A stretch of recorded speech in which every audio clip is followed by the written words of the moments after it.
Hello दोस्तों, कभी सोचा है प्लेन चलाते समय पायलट को हवा में कैसे पता चलता है? रास्ता जवाब जान के खुजलाने लगेंगे सिर। आज भी हम कितने भी बड़े क्यों ना हो जाएं, आसमान में जहाज देखने के बाद हमेशा ये जरूर सोचते हैं, आखिर ये जहाज जा कहां रहा होगा, या फिर ये कितनी ऊंचाई तक और जाएगा। ऐसे कई सवाल हैं जो हमारे दिमाग में अक्सर प्लेन को देखकर आते हैं, लेकिन कभी आपके दिमाग में ये सवाल आया है, आखिर पायलट को रास्ता कैसे पता चलता है?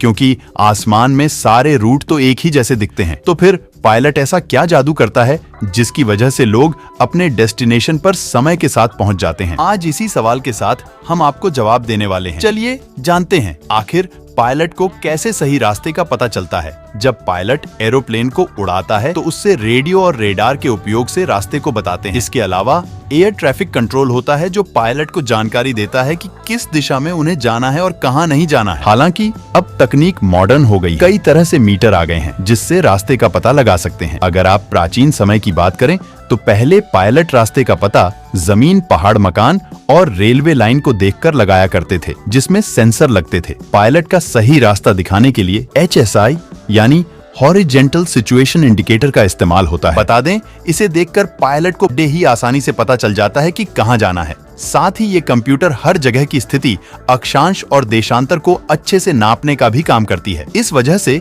इसमें दुनिया के कई एयरपोर्ट के निर्देशांक भी कंप्यूटर से भरे हुए होते हैं और एक रेखा की तरह रास्ता दिखाने का भी काम करते हैं। हवाई जहाज आमतौर पर 35,000 फीट यानी 10,600 किलोमीटर की ऊंचाई पर जाता है। हालांकि यात्रा और जगह के अनुसार जहाज की ऊंचाई बदलती रहती है। जैसे कहते हैं, कमर्शियल पैसेंजर जेट विमान 9,000 फीट की दूरी पर स्थित है, लेकिन अधिकतर विमान 35,000 से 40,000 फीट दूर ही पड़ते हैं। कहते हैं, पैसेंजर विमान 45,000 फीट की दूरी पर उड़ते हैं। इसी कारणवश विमान को उड़ाते समय कई बातों का ध्यान रखना जरूरी है, खासकर ऑक्सीजन का।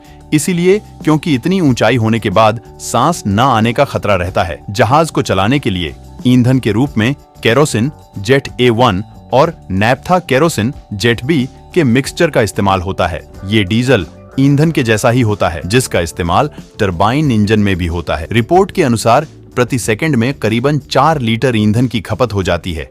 ऐसे ही 1 किमी की दूरी तय करने में करीबन 12 से 13 लीटर ईंधन जाता है। तेज स्पीड में उड़ता जहाज आपने यकीनन आसमान में तो जरूर देखा होगा, लेकिन क्या आप जानते हैं कि इसकी कितनी रफ्तार होती है? अगर नहीं जानते तो बता दें, आधुनिक विमान करीबन 380 से 900 किमी प्रति घंटे की क्रूजिंग गति से स्पीड लेता है। वहीं जेट करीबन 885 से 935 किमी प्रति घंटा की रफ्तार के साथ उड़ान भरता है। ऐसे ही साइंस, टेक्नोलॉजी और नॉलेजेबल जानकारी के लिए हमारे वीडियो को लाइक और चैनल को अभी सब्सक्राइब करें।